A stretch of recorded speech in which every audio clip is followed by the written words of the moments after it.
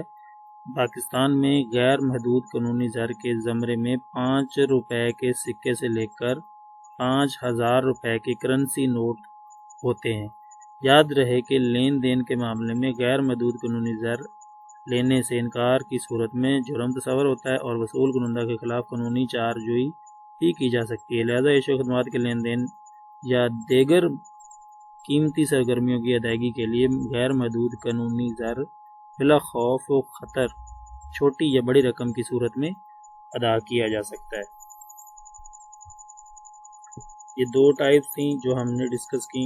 اس کے بعد ہے جی ہمارے پاس زر کی جو چوتھی ٹائپ ہے وہ ہے کریڈٹ منی یعنی کہ اعتباری زر۔ وہ کیا ہوتا ہے؟ اعتباری زر قرض خواہ یعنی کہ جو کریڈیٹر ہوتا ہے جو قرضہ دیتا ہے، اور قرض دار یعنی کہ جو ڈیٹ جو قرضہ وصول کرتا ہے کے درمیان بھروسے یا اعتبار کی بنیاد پر گردش کرتا ہے، یعنی کہ کریڈیٹر اور ڈیٹر قرض خواہ اور قرض دار دونوں کے درمیان یہ اعتبار کی شکل میں اس بنیاد پر یہ جو اعتباری زر ہے وہ گردش کرتا ہے۔ یہ زر بینکوں کی جاری کردہ چیک، ڈرافٹ، ہنڈیوں، کریڈٹ کارڈز وغیرہ پر مشتمل ہوتا ہے، لہذا اعتباری زر محض اعتبار کی بنیاد پر گردش کرتا ہے۔